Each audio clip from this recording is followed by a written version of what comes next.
कक्षा 12वीं राजनीति विज्ञान के सभी विद्यार्थियों को मेरे चैनल अशोक कुमार नरवर में बहुत बहुत स्वागत है। राजनीति विज्ञान का एक चैप्टर है भारत के विदेश संबंध, विदेश से संबंध या भारत के विदेशी संबंध। परीक्षा उपयोगी अन्य प्रश्न है जिसमें वस्तुनिष्ठ प्रश्न है, बहुविकल्पी प्रश्न, उनमें भी 4 विकल्प वाले प्रश्न पहले लेंगे, फिर बाकी के प्रश्न होंगे। तो पहला प्रश्न है इसी में, भारत की जो विदेश नीति है या विदेशी संबंध जो है उनके बारे में बताया। भारतीय विदेश नीति का प्रमुख लक्षण है सैनिक गठजोड़, रक्तपात, अहिंसा, गुटनिरपेक्षता। तो इसका जो उत्तर होगा वो गुटनिरपेक्षता है प्रमुख लक्षण में। निम्नांकित में भारतीय विदेश नीति का सिद्धांत नहीं है। विश्व शांति को प्रोत्साहन, ये भारतीय विदेश नीति का सिद्धांत है। तटस्थता अथवा असंलग्नता, ये भी भारतीय विदेश नीति का सिद्धांत है। शस्त्रीकरण का समर्थन, ये भारतीय विदेश नीति का सिद्धांत नहीं है। सह अस्तित्व अथवा पंचशील, ये भी भारतीय विदेश नीति का एक प्रमुख सिद्धांत है। भारतीय विदेश नीति का लक्ष्य है, क्या है भारतीय विदेश नीति का लक्ष्य? साम्राज्यवाद, उपनिवेशवाद, शोषण एवं आधिपत्य का विरोध, ये एक लक्ष्य है। गुटनिरपेक्षता की सदस्यता में वृद्धि करना, ये भी भारतीय विदेश नीति का लक्ष्य है। संयुक्त राष्ट्र संघ के साथ सहयोग, ये भी भारतीय विदेश नीति का एक लक्ष्य है। उपरोक्त सभी ये तीनों के तीनों भारतीय विदेश नीति के प्रमुख लक्ष्य हैं। कौन कौन? साम्राज्यवाद, उपनिवेशवाद, शोषण एवं आधिपत्य का विरोध, गुटनिरपेक्षता की सदस्यता में वृद्धि करना, संयुक्त राष्ट्र संघ के साथ सहयोग। उपरोक्त सभी या उक्त सभी जो है भारतीय विदेश नीति के लक्ष्य हैं। चौथा प्रश्न है, निम्नांकित में गुटनिरपेक्षता आंदोलन के प्रणेता हैं पंडित जवाहरलाल नेहरू, नासिर, मार्शल टीटो। तो उपरोक्त सभी ये तीनों के तीनों गुटनिरपेक्षता आंदोलन के प्रणेता पंडित जवाहरलाल नेहरू, नासिर हुसैन, मार्शल टीटो तीनों। 1962 में भारत ने किस पड़ोसी देश के साथ युद्ध लड़ा था? तो 1962 में भारत ने चीन, जो हमारा पड़ोसी देश है, उससे युद्ध लड़ा था। फिर भारत की ओर से किस समझौते को लाल बहादुर शास्त्री द्वारा हस्ताक्षरित किया गया था? भारत की ओर से किस समझौते को लाल बहादुर शास्त्री द्वारा हस्ताक्षरित किया गया था? तो ताशकंद समझौता 1966, ये भारत जो लाल बहादुर शास्त्री द्वारा हस्ताक्षरित किया गया था, इसके तुरंत बाद ही उनकी मौत हो गई थी। ताशकंद समझौते का संबंध निम्नांकित में से किससे था? ताशकंद समझौते का संबंध निम्नांकित में से किससे था? भारत चीन युद्ध 1962, इससे नहीं था। भारत पाकिस्तान युद्ध 1965, इससे इस समझौते का संबंध था। ताशकंद समझौते का संबंध भारत पाकिस्तान युद्ध 1965 से था। भारत पाकिस्तान युद्ध 1971 से नहीं था। भारत बांग्लादेश समझौते से भी ये नहीं था। अगला प्रश्न है, शिमला समझौता निम्नांकित में कब हस्ताक्षरित किया गया?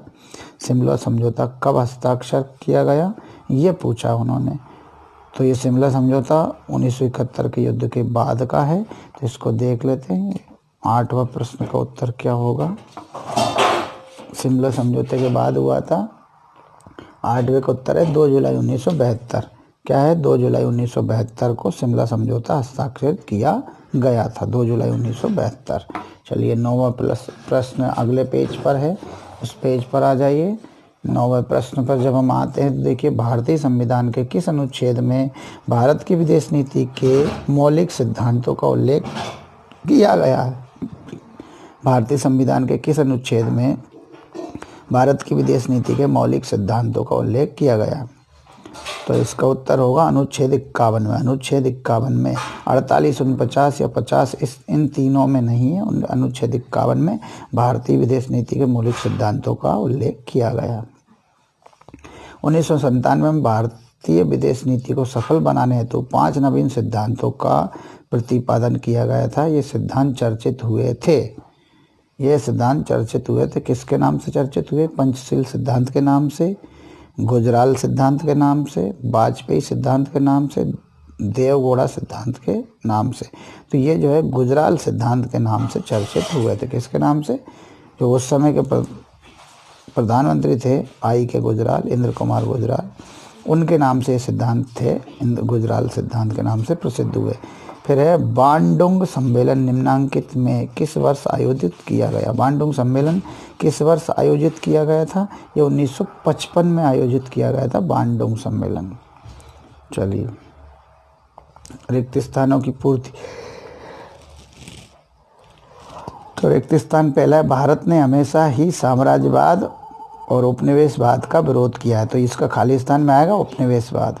भारतीय विदेश नीति के मुख्य निर्माता थे, तो भारतीय विदेश नीति के मुख्य निर्माता पंडित जवाहरलाल नेहरू, जो भारत के प्रथम प्रधानमंत्री थे, उन्होंने भारतीय विदेश नीति को मुख्य रूप से बनवाया।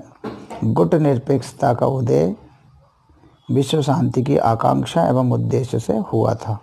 गुट निरपेक्षता का उदय विश्व शांति की आकांक्षा एवं उद्देश्य से हुआ। ताशकंद समझौता कराने में तत्कालीन सोवियत प्रधानमंत्री कोसिगिन, क्या नाम है उनका, कोसिगिन ने मध्यस्थता की। खाली स्थान, भारत एवं बांग्लादेश के बीच की सीमा निर्धारित करती है, तो रेड क्लिफ लाइन जो है, रेड क्लिफ लाइन भारत एवं बांग्लादेश के बीच की सीमा निर्धारित करती है। गुट निरपेक्षता आंदोलन का पहला शिखर सम्मेलन, गुट निरपेक्षता आंदोलन का पहला शिखर सम्मेलन में आयोजित हुआ था। कहाँ आयोजित? बेलग्रेड में आयोजित हुआ था। गुट निरपेक्षता आंदोलन का पहला शिखर सम्मेलन बेलग्रेड में आयोजित हुआ था। गुट निरपेक्षता शिखर सम्मेलन में भाग लेते हैं, कौन भाग लेते हैं? शासनाध्यक्ष।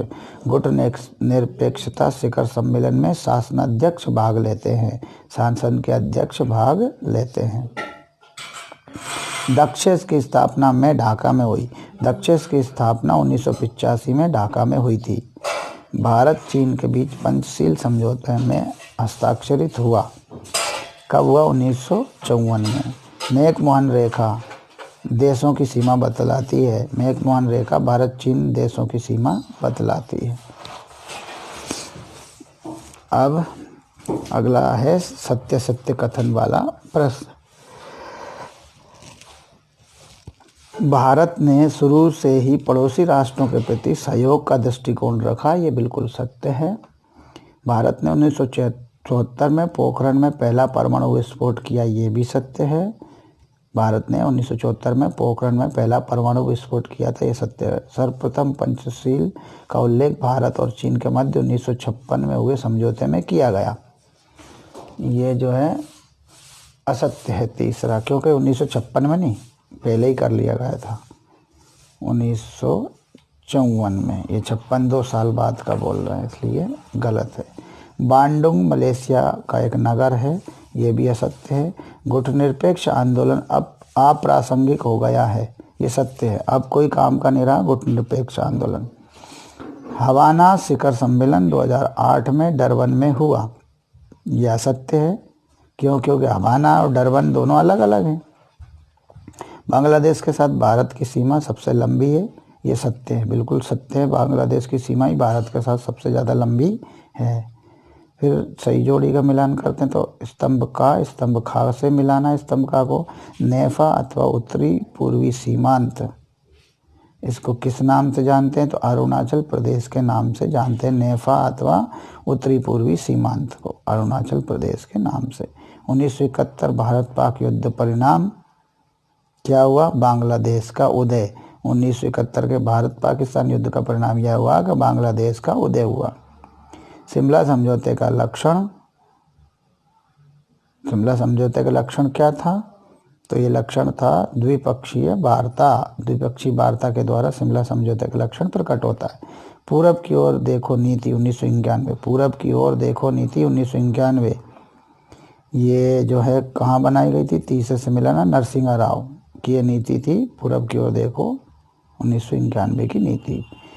18वां गुट निरपेक्ष शिखर सम्मेलन, 18वां गुट निरपेक्ष शिखर सम्मेलन बाकू अजरबैजान में हुआ था। अब एक शब्द या एक वाक्य में उत्तर देखिए क्या क्या है। भारतीय विदेश नीति किसके मानवतावादी विचारों से प्रभावित है? अरविंद टैगोर तथा एम.एन. राय के प्रभावों से, माने भारतीय विदेश नीति इन तीनों के नामों के प्रभाव से मानवतावादी विचारों से प्रभावित है। अरविंद के मानवतावादी विचार, टैगोर के मानवतावादी विचार तथा M.N. राय के मानवतावादी विचारों से प्रभावित है। अखिल भारतीय कांग्रेस समिति ने अपने विदेश विभाग की स्थापना कब की थी? तो 1927 में विदेश विभाग की स्थापना की थी। नेहरू जी ने भारतीय विदेश नीति के संबंध में अपना पहला सार्वजनिक वक्तव्य कब दिया? तो ये जो है उन्होंने 7 दिसंबर 1946 को पहला वक्तव्य विदेश नीति के संबंध में दिया था। भारत ने अपना दूसरा परमाणु परीक्षण कब और कहाँ किया?